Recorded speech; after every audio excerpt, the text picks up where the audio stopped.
Now, Adrian, I'm going to do something a little different. I'm going to do steamed, beautiful pork balls, but I'm going to roll them in sago and sesame seeds. I've already done the sago. Basically what it is, it's made from tapioca, it's gluten-free.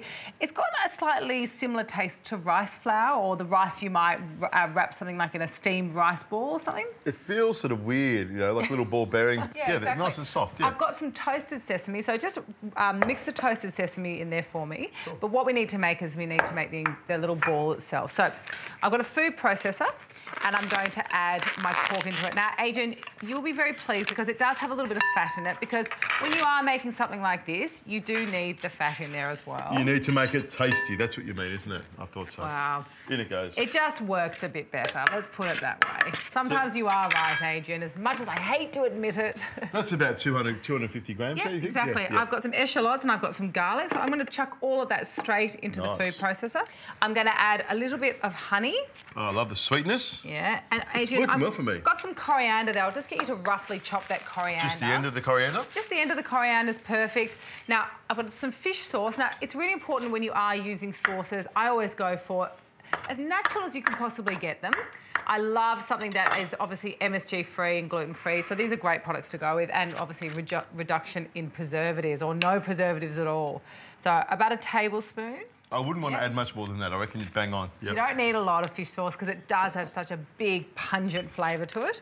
A tablespoon of soy. Nice, that's the seasoning, the salt part of it. I love it. I'm just going to add a little bit of sesame oil because we've got the toasted sesame. So I do actually want this sesame flavour to shine through. So only about a teaspoon. Sesame on the inside and on the outside, just the way I like it. There we go. More flavour is what he's saying. I've got some chillies. Now, Adrian, I'll get you to roughly chop those chillies. A rough chop, there we go. And I've also added some cashews. So I've dry roasted these myself, no oil. I always do it under 150 degrees. And I'm going to blend this to a paste.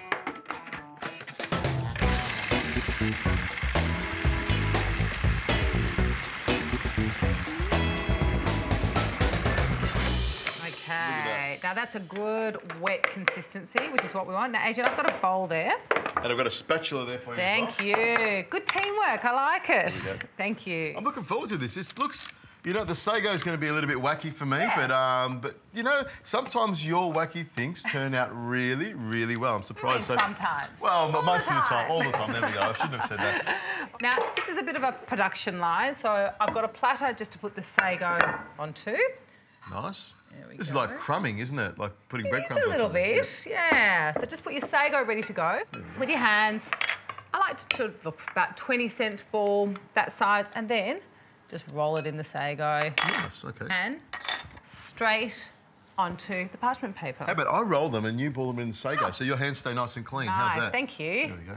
You know what? You're going to win the wackiness award because it looks crazy. It does. You know, you've got the little balls on the outside. Completely different. Variety is the spice of life. This is how we actually have these type of ingredients. We keep them a little bit different, a little bit gluten-free, and very, very delicious.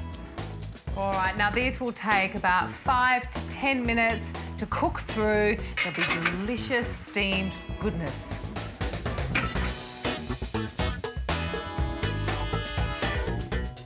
Okie dokie. Let's pop this over here. Looks good. The ravioli. I'll give this to you if you wouldn't mind. Thank you. It's hot. hot. Give me the hot one. That's it. That's right. Now, you notice that the sago has gone translucent and it's quite sticky, so you need to use spoons.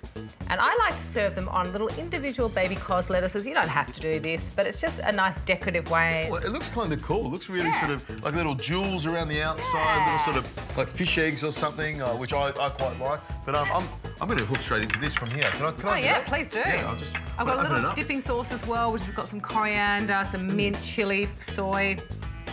That absorbs all the flavour. It's really nice. It sticks to your finger. It's got a really nice sort of jelly sort of consistency. Yeah, I love the sago. The inside looks really good. I'll just dip some of it into your sauce there.